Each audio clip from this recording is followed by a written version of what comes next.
આ જગત અહીં કોઈનું પૂરું થતું નથી. सब रोए हैं यहाँ, इसलिए कबीर ने कहा रहना नहीं, ये देश वैराना है, बेगाना है. आ तो मारो न तमारो 75 के 100 वर्ष नो रैन बसेरा है. ये तो बीच का मुकाम है, यहाँ कायम ठिकाना नहीं. એટલા માટે બાર બાર અપીલ કરું છું. રામ નામ વિસાર બંદે, રામ નામ એક ही आधार. राम नाम विसार बंदे, राम नाम राम नाम विसार बंदे, राम नाम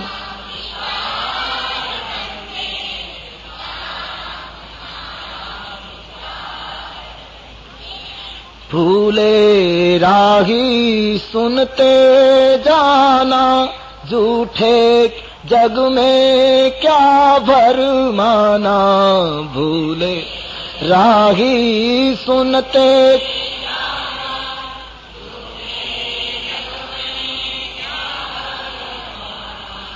भूले राही सुनते जाना, झूठे जग में क्या भरमाना.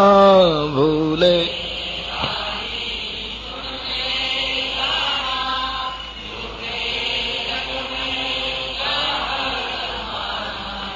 जीवन के दिन चार बंदे, जीवन राम नाम विसार बंदे, राम नाम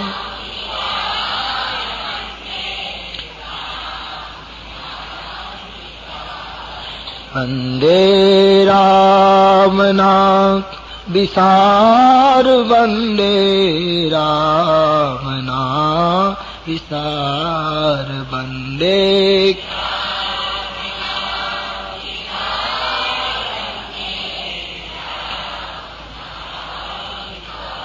અયોધ્યાના ચક્રવર્તી આમ ધૂળમાં આળોટે છે. કઈ કઈ ક્યારેક ક્યારેક વ્યંગ બાણ મારે છે. સ્મશાનમાં સળગતા શબને જાણે કોઈ પ્રહાર કરે છે. અયોધ્યામાંથી શહનાઈઓના સૂર સંભળાય છે. દશરથજીને તીરની જેમ ખોચે છે. કાલનું અવધને મુખ શું બતાવે. કાલ મારી કૌશલ્યા મને પૂછશે કે રામને વનવાસ શું કામ, ત્યારે હું શું જવાબ આપીશ. કઈ કઈ મારી દયા ન આવે તો એ ગરીબ કૌશલ્યા માટે હું ભીખ માંગુ છું. તું નિર્ણય બદલે કઈ કઈ, અને તારે રામને વનમાં મોકલવો જ હોય, અને તું મારી પત્ની છો તો એક કામ કર, દિવાલ ઉપર લટકતી તલવાર લઈ રામ મારા નેત્રથી દૂર થાય એના પહેલા મારું મૃત્યુ કર. કઈ કઈ હું તારો આભારી થઈશ. રામ જાય અને પછી મરું એના કરતા રામના પહેલા મારી વિદાય થાય એ વધારે ઊંચી. કઈ કઈ આવો નિર્ણય ન કર. બસ કઈ કઈ अपनी बात पर मक्कम. દશરથજીને કહી દીધું મહારાજ રુદન નહીં કરો, અબળાની જેમ ના પાડી દો, બાકી મારો નિર્ણય અંતિમ છે. અને જયારે દશરથજીને ખાતરી થઈ ગઈ કે હવે આમાં કોઈ ફેરફાર નથી, હિંમત હારી ગયા છે. તુલસીદાસજીએ લખ્યું છે ગયેવું નારી વિશ્વાસ. રાજવીનો નારી વિશ્વાસ ઉડી ગયો. એક અસહાય આદમીની જેમ દશરથજી આક્રંદ કરવા લાગ્યા છે. રામાયણમાં લખ્યું છે અયોધ્યાના રાજભવનની બારીમાંથી દેખાતા આકાશની સામે દશરથજીએ હાથ જોડી અને સૂર્યનારાયણની સ્તુતિ કરી કે હે સૂર્યદેવ, આવતીકાલે મહેરબાની કરીને ઉદય ન પામશો. સૂર્યદેવ આપ ઉદય પામશો તો અમારો સૂરજ અસ્ત પામશે. તો અમારા કુળનો વડીલ છો. સૂર્યનારાયણ, અમે સૂર્યવંશના સંતાનો છીએ, તમે અમારા પિતા છો. આવતીકાલે ઉદય પામશો તો અયોધ્યાની દશા જોઈ સૂર્યનારાયણ તમારી આંખમાં અશ્રુની ધાર વહેશે. उदय होत जन रवि रघुकुल गुरु। रोने लगे। યાજ્ઞવલ્ક વર્ણન કરે છે, બે શુદ્ધ થઈ ગયા છે, સવાર પડવાની તૈયારી છે, આખી અયોધ્યા રાજભવનને ઘેરી વળી છે. અવધપતિનો જય હો, માં કૌશલ્યાનો જય હો, રામનો જય હો. આજ રાણી બનશે સીતાજી, શ્રી સીતાજીનો જય હો. સચિવો મંત્રીઓ ચિક્કાર મેદની, ક્યારે દ્વાર ખુલે, ક્યારે મહારાજ આવે ને ક્યારે વધાવીએ. બધાના હાથની અંદર તાજા ખીલેલા પુષ્પો, માળાઓ, આરતી, અબીલ, ગુલાલ. શું કહું અવધની આજ રંગત. આખી અવધ ઝૂમ રહી है. કબ દ્વાર ખુલે, કબ અવધેશ બહાર નીકળે. લોકો કહેવા લાગ્યા, પુકારો કરે, મહારાજ અમારી આયુષ્ય તમને મળો, અમને ધન્ય કરી દીધા અવધપતિ. આજ રામનો રાજ્યાભિષેક જોઈ અવધ ધન્ય બની જવાની છે. આમ પુકારો થઈ રહ્યા છે. દ્વાર ભીર સેવક સચિવ કહી ઉદિત રવિ દેખી, પણ અજહુન જાગે અવધપતિ, કારણ કવન વિશેષી. સૂર્યોદય થઈ ગયો. આદિદેવ નમસ્તુભ્યમ. સૂર્યની કિરણો ધરતી ઉપર પડી ચૂકી. લોકોને આશ્ચર્ય થયું. અજહુન જાગે અવધપતિ, મહારાજ હજુ જાગ્યા નહીં. એકબીજાને પૂછવા લાગ્યા. પિછલે પ્રહર ભૂપ નિત જાગા. દશરથજી તો ચોથા પ્રહરે રોજ જાગે છે, આજે સૂર્યોદય થયો છતાંય જાગ્યા નહીં. સુમંતજી, અયોધ્યાના પ્રધાનમંત્રી, સુમંતને ગામ લોકોએ પ્રાર્થના કરી, આપ જાઓ, આપ મુખ્ય મંત્રી છો, આ ગામનું સંચાલન તમે કરો છો, આપ જાઓ, રાજવીને જગાડો, મોડું થાય છે. સૂર્યનારાયણ પ્રગટી ચુક્યા છે. અવધ પ્રતીક્ષા કરે છે દર્શન માટે. આખા ગામનું પ્રતિનિધિત્વ કરતા સુમંતજી રાજભવનમાં પ્રવેશ કરે. સુમંતનું પાત્ર રામચરિત માનસમાં બહુ થોડા સમય માટે આવે છે, પણ બહુ મહત્વનું પાત્ર. એક સંત પાત્ર છે સુમંતજી. સાચા રામ પ્રેમી છે આ માણસ. સુમંતના પાત્રને કૃષ્ણ અવતારમાં ભગવાન શ્રી કૃષ્ણનો રથ લઈ અને દારૂક સારથી પ્રભાસ ક્ષેત્રમાં મૂકવા ગયા અને જે પાછા ફરે છે એની સાથે સરખાવી શકાય. આપણે કથા સાંભળીએ છીએ. પ્રભાસ ક્ષેત્રમાં ભગવાન કૃષ્ણને પહોંચાડ્યા પછી કૃષ્ણના રથના સારથી દારૂક હાથ જોડીને ઉભા છે. ભગવાન કૃષ્ણએ કહ્યું, તમે જાઓ. મહારાજ, હા આપ જાइए. આંખમાં આંસુ આવી ગયા દારૂક. કૃષ્ણના ચહેરા ઉપરથી દારૂક સમજી ગયો કે ગીતાનો ગાનારો જગત છોડવાની તૈયારીમાં. ખેદ ખિન્ન માનસ હતું. આખા કુળનો સંહાર થઈ ગયો છે. પ્રભાસ ક્ષેત્રમાં શ્રી કૃષ્ણ બેસી ગયા છે. ખાલી રથ લઈને પાછા ફરે છે. જુદી જુદી રીતે કથા આવે છે. ઉદ્ધવે પૂછ્યું છે, દારૂક શું થયું? ત્યારે દારૂક રડી પડ્યા છે. મહારાજ, મને એમ લાગે છે પ્રભુ સ્વધામ ગમનની તૈયારીમાં. અને એ જે દારૂકની વેદના છે એ વેદના સુમંતમાં દેખાય છે. એક સાચા રામ પ્રેમીની વેદના છે. અને જેના જીવનમાં પ્રેમ હોય એ તો રડતા જ હોય. जिसको लगी है वो तो रोए हैं. जितने ही संत आप देखिए प्रेम मार्ग में गए हैं सब रोए हैं. लागी लागी सब कहे, लागी होए सो रोई. हमको तो ऐसी लगी कि हमें शाम बताए कोई. निश दिन बरसत नैन हमारे, निश दिन बरसत नैन. सूरदास जी कहते हैं, जब से कृष्ण गोकुल छोड़ के गया तब से हमारे लिए वर्षा ऋतु के सिवा और कोई मौसम ही नहीं आई. सदा रहत बारिश ऋतु हम पर, जब से शाम सिधारे. निश दिन बरसत प्रभु नैन हमार, निश दिन बरसत नैन हमार. जिसको लगी है, मीरा को देखिए, हमारे नरसिंह को देखिए, तुकाराम को देखिए, जब चाहो बस रोता था तुकाराम। विठ्ठल विठ्ठल विठ्ठला, विठ्ठल विठ्ठल विठ्ठला, जब चाहो तुकाराम रोए हैं पंढरपुर में। विठ्ठल विठ्ठल विठ्ठला, विठ्ठल विठ्ठल विठ्ठला, माझा विठ्ठल पांडुरंगा, ओ माझा विठ्ठल पांडुरंगा, ओ विठ्ठल पांडुरंगा, ओ विठ्ठल पांडुरंगा।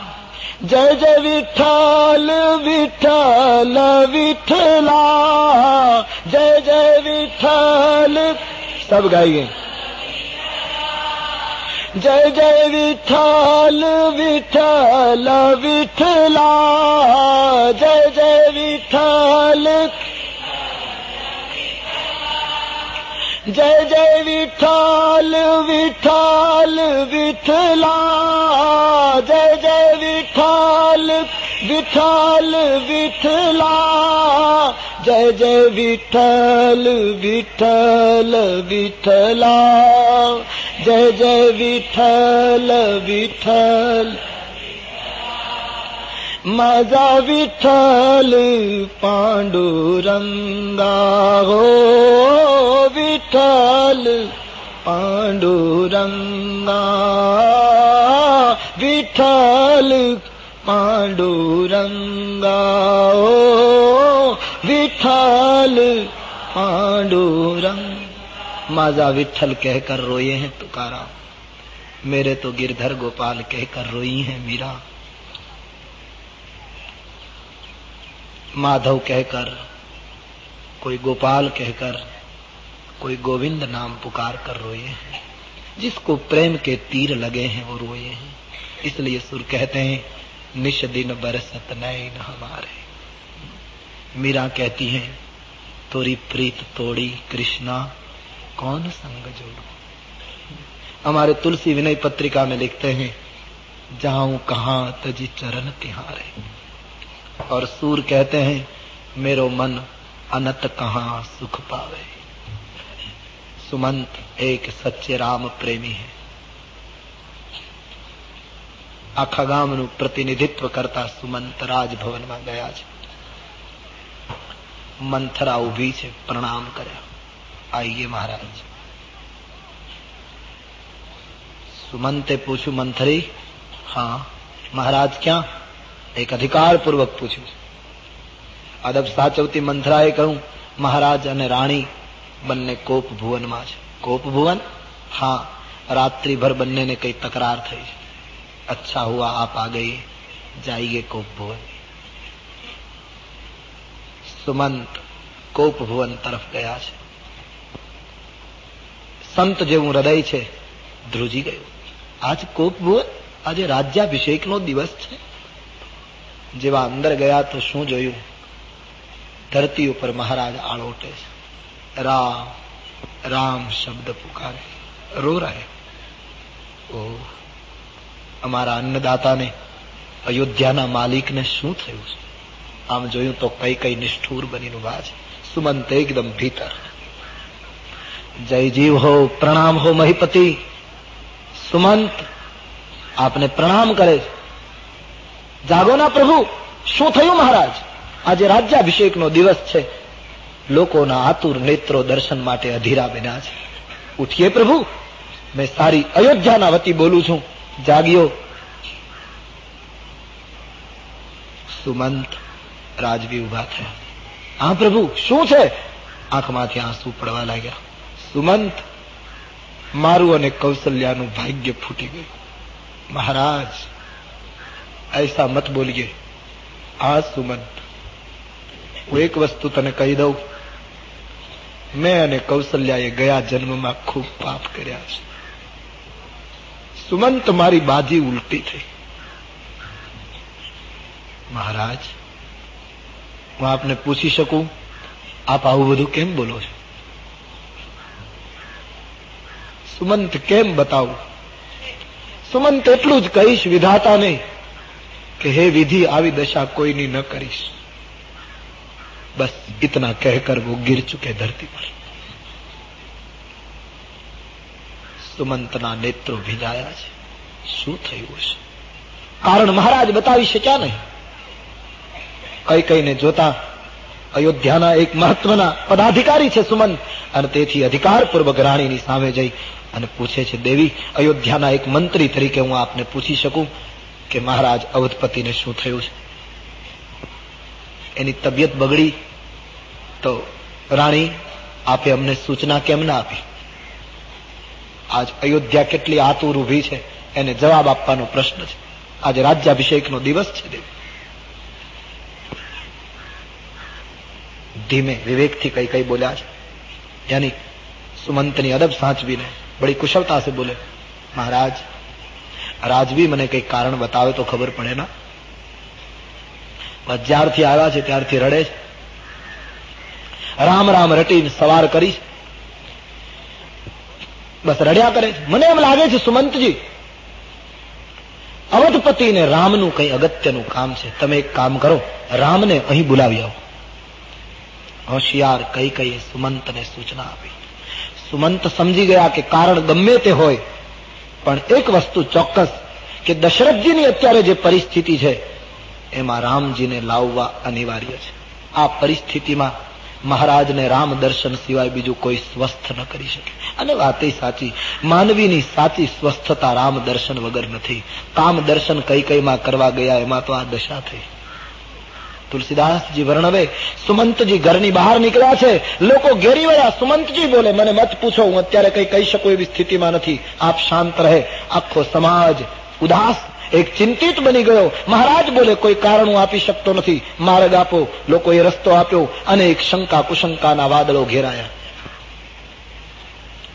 સુમંત રામ ભવન પહોંચ્યા છે. આજ રામજીને મહેલે કોઈ સેવકો નથી, બધાને છુટ્ટી છે. આજ ઉત્સવ છે. રામજી પૂજામાં છે. કોઈ દ્વાર પર આવ્યું એવું સમાચાર થતા સ્વયં સીતાજી દ્વાર ખોલવા ગયા છે. જનકની પુત્રી, શું મર્યાદા કહું. જાનકીએ એકદમ દ્વાર ખોલ્યા અને સુમંતજીને જોતા જનકને પગે લાગતી હોય એમ સુમંતને જયારે સીતાએ વંદન કર્યા ત્યારે સુમંતની આંખમાં આંસુ આવી ગયા. ધન્ય બેટી, તું રઘુકુળનું ગૌરવ છો દીકરી, चिरंजीवी हो. बाबा पधारिए, देखिए रघुवंश की मर्यादा. आदेश शोभ्यो छे मर्यादा थी. आइए, હું આર્યપુત્રને બોલાવું છું. સુમંતજીને બેસાડી સીતાજી મંદિરમાં ગયા છે. રામજીને સાદ કરે, સરકાર સુમંતજી પધાર્યા છે, આવો ને. રામજી પૂજાના વસ્ત્રમાં ઉભા થયા છે. સુમંતજીને પ્રણામ કર્યા છે. રાઘવ, હા, આપને પિતાજી યાદ કરે છે. હા તો જરૂર જઈએ, પણ સુમંતજી હું પૂછી શકું, આપનો ચહેરો જરા ચિંતામાં હોય, ઉદાસ હોય એવું લાગે. એક પ્રશ્ન પૂછું સુમંતજી, पिताजी तबीयत तो बराबर है ना? बोले हाँ सब ठीक है, लेकिन राम विलंब मत करे, आप जल्दी मेरे साथ चले.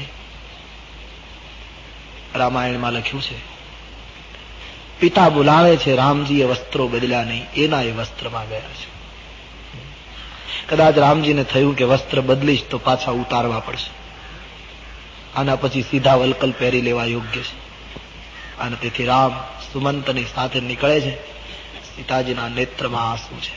સીતાજીએ રાઘવેન્દ્રને પૂછ્યું, ભગવાન હું સાથે આવું? બધાની તબિયત તો બરાબર છે ને? સીતા આપ ચિંતા નહીં કરો, હું હમણાં આવું છું. સીતાને શાંત કરી રામજી સુમંતની સાથે નીકળી ગયા. લોકોએ જોયું કે શું છે, મહારાજનું મોડું જાગવું. સુમંત ગયા, ચિંતિત ચહેરે પાછા આવ્યા અને આ પરિસ્થિતિમાં રામજીને લઈ જાય છે. લોકો અનેક અટકળો કરવા લાગ્યા. શું થશે, શું થશે? આજે રાજ્યાભિષેકનો દિવસ છે, હજી રામજી તૈયાર થયા નથી. સુમંતાને ક્યાં લઈ જાય? આગે રામ, આગે સુમંત, પીછે રામ. કોપ ભુવનમાં રામજીને કોપ ભવનમાં લઈ જઈ સુમંત એક બાજુ હટી ગયા. પિતાજીને ધરતી ઉપર રુદન કરતા જોઈ રામજીએ જીવનમાં પહેલી વાર દુઃખ જોયું. પિતાને રડતા જોઈ રામનો એક તો કારુણ્ય સ્વભાવ, નયન ભીના થયા છે, પ્રણામ કર્યા છે. પિતાજી, હું રામ આપને પ્રણામ કરું છું. પિતાજી, શું થયું? પિતાજી, કઈ કાર્ય હોય તો મને પહેલા બોલાવવો જોઈતો તો. શું છે મહારાજ? સુમંતજી, જલ્દી બતાવો ના, શું થયું પિતાજી? રામ, લખન, ભરત, શત્રુઘ્ન જેવા 4 પુત્રો હોય સુમંત, અને અમારા વૃદ્ધ પિતાને રુદન કરવું પડે તો અમારે નીચે જોવું પડે. અમારા માટે શરમજનક. દશરથજી બોલી શકતા નથી. રામનો હાથ પકડી દશરથજી રડી પડ્યા. રાઘવ, મત જાના. પિતાજી, હું સમજી શકતો ન. આપ કેમ રડો છો? પિતાજી, મારાથી કઈ પાપ થઈ ગયું? દેખીએ ભારતીય પુત્ર, મારાથી કોઈ રઘુકુળની મર્યાદા તૂટી ગઈ અને આપ મને ઠપકો ના આપી શકતા હો ને એની વેદના તમને રડાવતી હોય તો મને સજા આપો પિતાજી. મારાથી કોઈ રઘુકુળની પરંપરા તૂટી હોય તો. બાકી આપ રડો એ અમને ગમે નહીં પિતાજી. શું છે? શું બતાવું બેટે? મહારાજ પડી ગયા. રામજીએ સુમંતને પૂછ્યું. સુમંતજી, સુમંતે કહ્યું, રાઘવ, મારી પાસે કોઈ કારણ નથી, પણ હું એટલું જ કહીશ, મેં આખું જીવન રઘુકુળની સેવામાં સોંપ્યું છે. હું વૃદ્ધ થવા આવ્યો છું. રામ, એક વસ્તુ કહીશ, મહારાજને મેં આટલા રડતા ક્યારેય નથી જોયા. રાઘવ, કોઈ કારણ ભયંકર છે. આમ જોયું તો માં કઈ કઈને ઉભેલા જોયા. રામજીની ચિંતા દૂર થઈ ગઈ. એકદમ માँ के पास चले गए. માની પાસે જઈને એકદમ કહ્યું, અધિક આમ જાણે હટ કરતા હોય પુત્ર દાવાથી. મોહી કહું, માં તું તાત દુઃખ કારણ. હે માં, મારા પિતાના દુઃખનું કારણ બતાવ. શું થયું મારા પિતાને? જલ્દી બતાવો માં, હું યત્ન કરું, દુઃખનું નિવારણ થાય. તારે મને વહેલા બોલાવવું જોઈએ માં. શું થયું? રામની નજીક આવીને કઈ ધીરેથી કહું, બેટા, બીજું કોઈ કારણ નથી. કારણ એક જ છે. શું? તારા પિતાને તારા ઉપર અતિશય પ્રેમ છે. પિતાને પુત્ર ઉપર પ્રેમ હોય એ તો બહુ સીધી વાત છે. એમાં રડવાનું? બોલે, બેટા, તારા પિતા તારો સ્નેહ છોડી શકતા નથી, ધર્મ સંકટમાં છે. મતલબ બેટા, તારા પિતાજીએ મને વધાઈ આપી. કહ્યું, કાલે રામનો રાજ્યાભિષેક, વચન માંગ. બેટા, મેં 2 વરદાન માંગ્યા. સુમંત સાવધાન થઈ ગયા કે કઈકઈના નિવેદનમાં રાજવીના દુઃખનું કારણ છે. मानो नोंध ले रहे हैं निवेदन की. हाँ, तो बेटा, मैं 2 वचन मांग्या. तारा पिताए तारा सौगंध आपी खाईने वचन आप्या. શું માંગ્યું માં? બેટા, મેં પહેલું વરદાન એ માંગ્યું કે આજે જે તારો રાજ્યાભિષેક થવાનો હતો એને બદલે અયોધ્યાનો માલિક મારો ભરત બને. ભરતને શાસન મળે એમ જ્યાં સાંભળ્યું, રામના નેત્રમાંથી પ્રેમાશ્રુ ખરી પડ્યા. માં, સચ? બોલે, હા માં, તે મને ઋણી બનાવી દીધો. હું જન્મ જન્મ સુધી તારું ઋણ નહીં ચૂકવીશ. મારા અંતરની ઈચ્છા તે પૂરી કરી છે. મારો ભરત ગાદી ઉપર બેસે અને માંડવી અયોધ્યાની મહારાણી બને. અમારા જીવનનું સર્વોચ્ચ સાફલ્ય છે. ધન્ય હો માં. ભરતનું શાસન સચ બોલ રહી હો. હા બેટા. અને બીજું વરદાન બેટા, તારે સાધુ વેશ ધારણ કરીને આજથી 14 વર્ષ સુધી વનમાં ભટકવાનું. એ 14 વર્ષનો રામનો વનવાસ સુમંતે જ્યાં સાંભળ્યો, દશરથજીની જેમ સુમંત રામ કહીને ધરતી ઉપર બેશુદ્ધ થઈ. ભરતનું શાસન અને તારો વનવાસ. તારા પિતાએ તારા સોગંદ કહીને વચન આપ્યા છે. હવે વચન છોડી શકતા નથી અને તારો વિયોગ સહન કરી શકતા. બેટા, વૃદ્ધાવસ્થામાં તારા પિતાને કલંક ન લાગે માટે વનવાસની તૈયારી કરો. રામજી એટલા રાજી થયા. બસ માં, આટલી નાની એવી બાબતમાં મારા પિતાને આટલું મોટું દુઃખ. પ્રસંગને રામજી એકદમ હળવો કરી નાખ્યો. વિપત્તિ તો આવવાની જ છે, સમજી લો. જગત વિપત્તિ વગર રહેવાનું નથી. વિપત્તિને તમે કેટલી વિવેકથી હળવી કરો છો એના ઉપર તમારા જ્ઞાનનો આધાર છે. દુનિયામાં કોઈ વિપત્તિ, સંપત્તિની સાથે વિપત્તિ જોડાયેલી છે. એક વસ્તુનો સ્વીકાર બીજી વસ્તુનો સ્વીકાર રડતા રડતા કે હસતા હસતા કરવો જ પડશે. સુખ સ્વીકારો તો દુઃખ માટે તૈયાર રહેવાનું જ, અને દુઃખ આવશે તો પ્રતીક્ષા કરો, એક વખત સુખ આવશે. આ જોડાયેલું છે. માણસ નિરાશ થઈ જાય, દુઃખ આવે નિરાશ મત હો. ટ્રેનમાં મુસાફરી કરતા હોઈએ અને પર્વતાળ પ્રદેશમાં ટ્રેન જતી હોય અને એકદમ બોગદામાં ટ્રેન જાય તો કેટલો અંધકાર થઈ જાય, કોઈ દેખાય નહીં. આપણને એમ થાય કે શું થશે, પણ એવું એકેય બોગદું નથી હોતું કે જેનો ક્યારેય અંત ન હોય. 5 મિનિટ 10 મિનિટ પછી ટ્રેન બહાર. એમ જીવનમાં એવું એકેય દુઃખ નથી કે જેનો અંત ન હોય. દુઃખ કે પીછે સુખ, સુખ કે પીછે દુઃખ, એ જોડ ચાલતી. એકનો સ્વીકાર બીજાનો સ્વીકાર કરવો પડશે. હા, એક છે, કાં તો બંનેથી પર થાવ તો એક વાત જુદી. जिसको भारतीय उपनिषदों निर्द्वंद चेतना कहते हैं. जैसे शंकराचार्य भगवान कहते हैं, न पुण्यम न पापम, न अब कोई पुण्य है न कोई पाप है. न पुण्यम न पापम न सौख्यम न दुखम. अब न तो कोई सुख है न तो कोई दुख है. न मंत्रो न तीर्थम न वेदान यज्ञ अहम भोजनम नैव भोज्यम न भोक्ता चिदानंद रूप शिवोहम शिवोहम चिदानंद रूप शिवोहम. एक नो स्वीकार बीजा नो स्वीकार करवो ज रहे, या तो दोनों से पर हो जाए, निर्द्वंद हो जाए. लेकिन निर्द्वंद होना बहुत कठिन है. तुलसीदास जी ने लिखा है, गुण यह उभय न देखिए.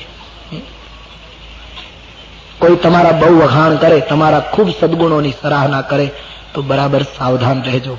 એ માણસ ક્યારેક તમારી ટીકા પણ કરશે, કારણ કે એમાં એનો દોષ નથી. સરાહના કે પીછે ટીકા આતી ही है.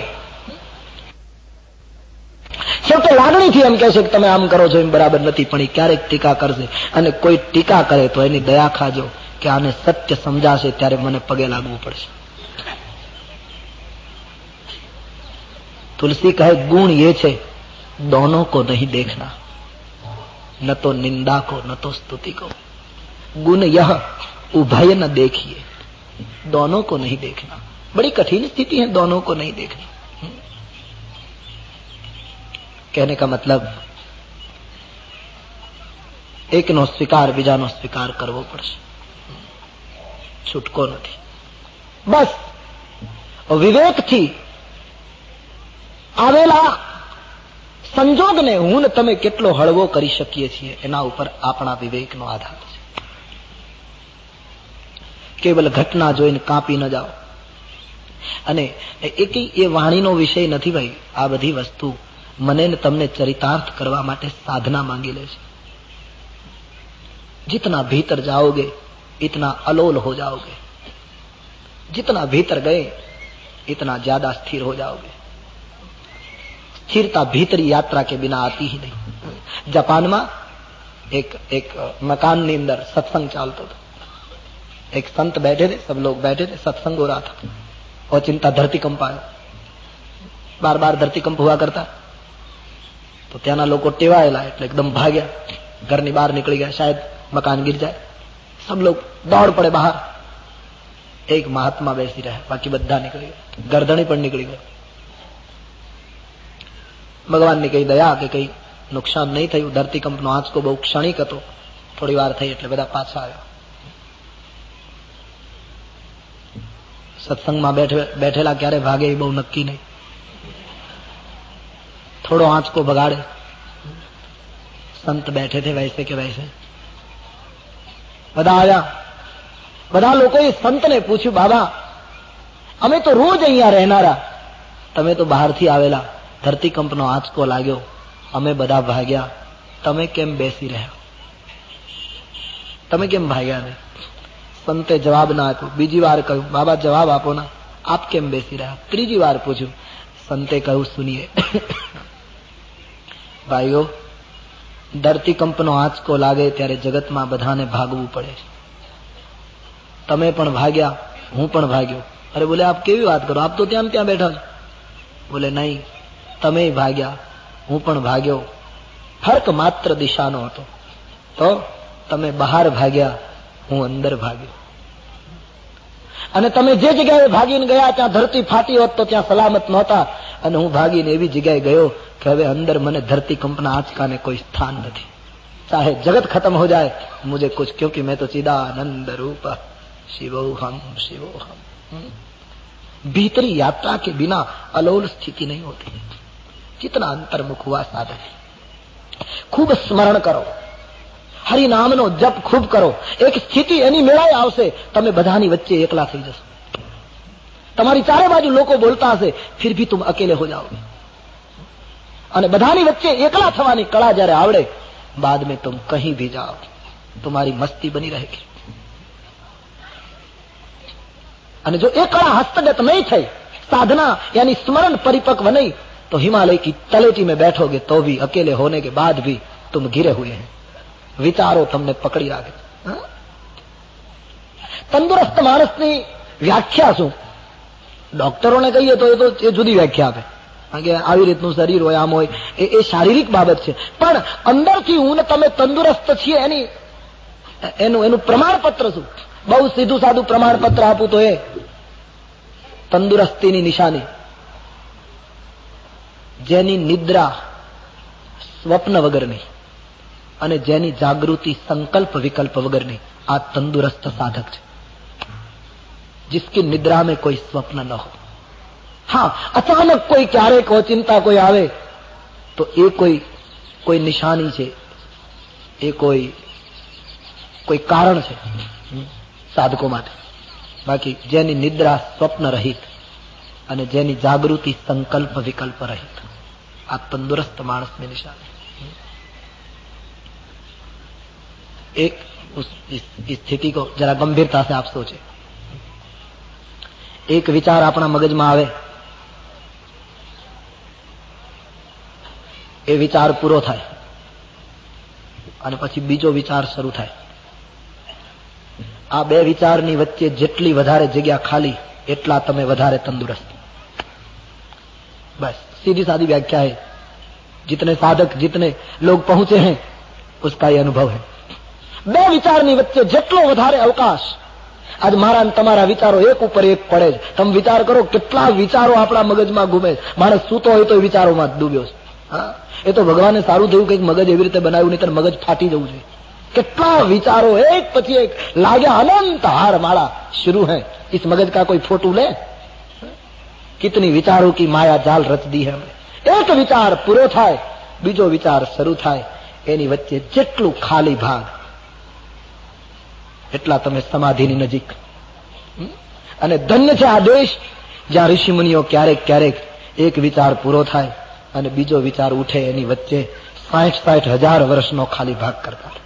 કલ્પના કરો, આપણા માટે તો કોઈ આમ મગજ નહીં બેસે કામ. રાફડા થઈ જતા હતા શરીર ઉપર, ત્યારે બે વિચારોની વચ્ચે વર્ષો સુધી ગેપ થઈ જતો. આપણે કેટલા શાંત અને અસ્વસ્થ છીએ, સતત વિચારોમાં ડૂબ્યા છે. એક ઉપાય છે કલિયુગમાં, હરિનામ. સીધો સાદો ઉપાય છે આ મારો કહેવાનો અર્થ. और कोई उपाय नहीं, ऐसी में कोई मारो दावो नहीं, પણ સીધો સાદો ઉપાય છે પ્રભુ નામ સ્મરણ. ઘણા લોકો એમ કહે છે, અમે જયારે નામ સ્મરણ કરીએ છીએ, કીર્તન કરીએ છીએ, ધૂન કરીએ છીએ, હરિનામનો જપ કરીએ, ત્યારે જ મન દોડાદોડી કરે. એ સારી નિશાની છે. ઉસસે ગભરાઈઓ મત.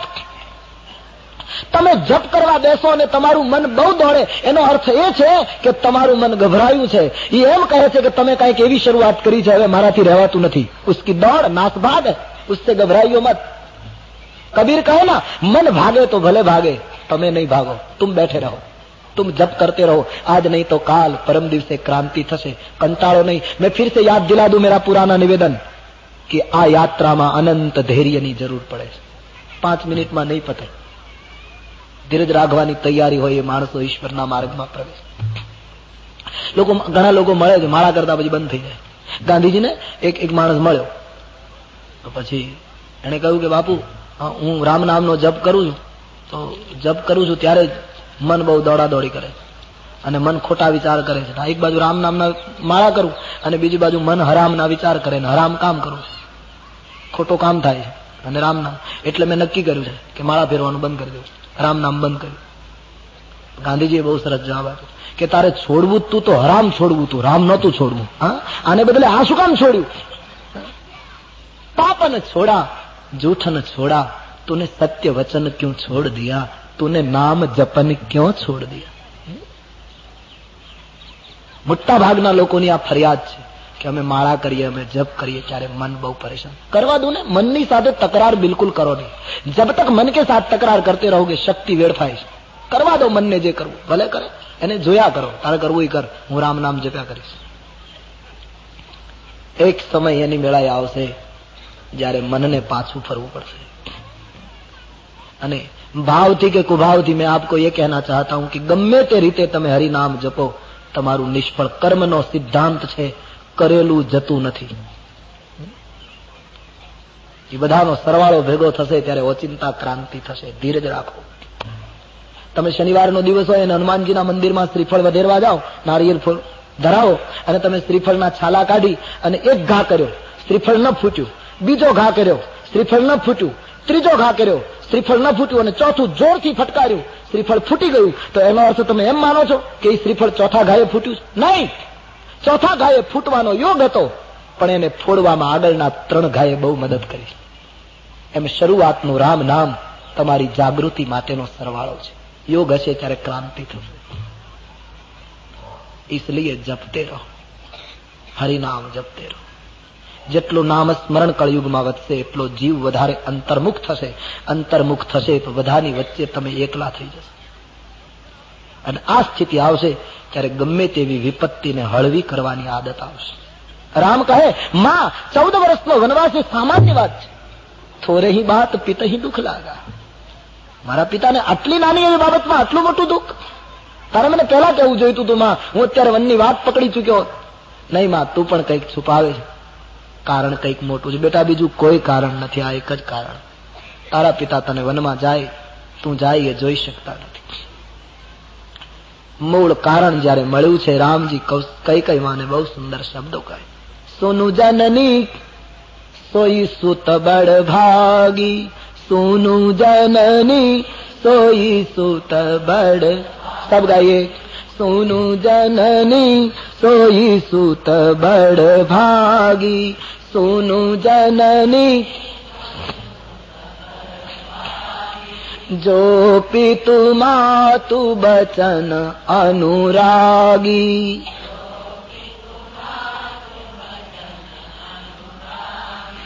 जो पितु मातु बचन अनुरागी,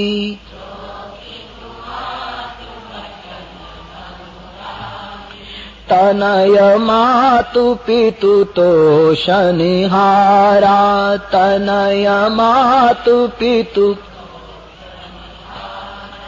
तनय मातु पितु तोषनिहारा. तनय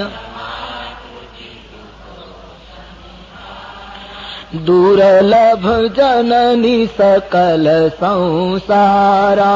दुर्लभ दुर्लभ जननी सकल संसारा.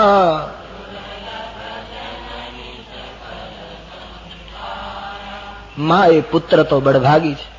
આજ રામજીએ પહેલી વાર કૈકેયીને જનની કહ્યા, જો કે સાહિત્ય દોષ કહેવાય.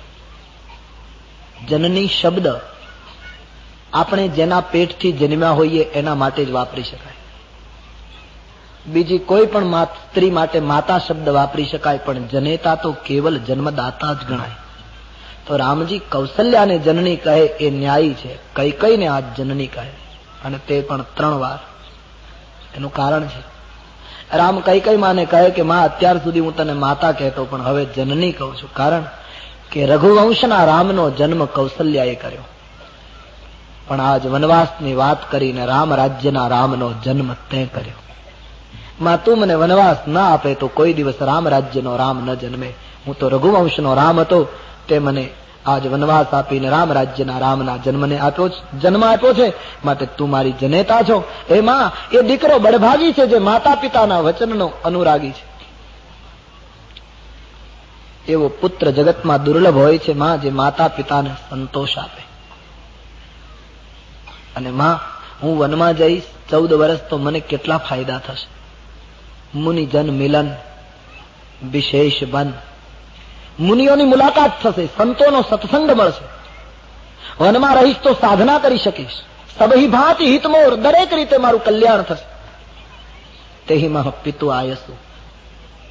પહેલો ફાયદો સંતનો સંગ થશે, બીજો ફાયદો સાધના કરીશ, ત્રીજો ફાયદો દરેક રીતે મારું કલ્યાણ થશે વનમાં, ચોથો ફાયદો મેં મારા પિતાની આજ્ઞા પાળી ગણાશે, અને પાંચમો ફાયદો માં, જેમાં તારી સંમતિ હતી એવી આજ્ઞા પાળી ગણાશે. અને માં સર્વ કરતા શ્રેષ્ઠ ફાયદો, ભરત પ્રાણ પ્રિય પાવહી રાજુ. મારો પ્રાણ કરતા પ્રિય ભરત અયોધ્યાનો માલિક બનશે. માં, મારા ભાગ્યનો ઉદય થઈ ગયો. જો ન જાઉં બનાય સે કાજા, પ્રથમ ગનિય મોહી મૂઢ સમાજ. આટલા બધા ફાયદા મને મળે, અને જો હું વનમાં ન જાઉં તો મને 1 નંબરનો મૂઢ ગણજે. માં, હું હમણાં તૈયારી કરું, પણ માં મને સમજાતું નથી. મારા પિતાના દુઃખનું કારણ બોલે, બેટા આ સિવાય કોઈ કારણ નથી. આખી માહિતી રામજીએ મેળવી લીધી. પિતાજીને વંદન કરીને કહ્યું, પિતાજી, હું હમણાં જ મારી માં કૌશલ્યાના આશીર્વાદ લઈ વનમાં જવાની તૈયારી કરું છું. મેં પાછો આપની પાસે આવું છું. આમ કહી સુમંતને મહારાજ દશરથજીને સંભાળવાની સૂચના આપી, અને રાઘવ દશરથજીને રડતા મૂકીને રાજભવનની બહાર નીકળી ગયા. બસ આખા નગરમાં વાત વ્યાપી ગઈ કે કઈ કઈએ રામને વનવાસ આપ્યો. હાહાકાર મચી ગયો. દીપમાળાના દીપ બુજાયા. જે લોકોએ રાત્રિએ જાગીને રંગોળીઓ પૂરી હતી, એ લોકોના ધ્રુજતા પગલા એ રંગોળીઓ ભૂસી નાખી.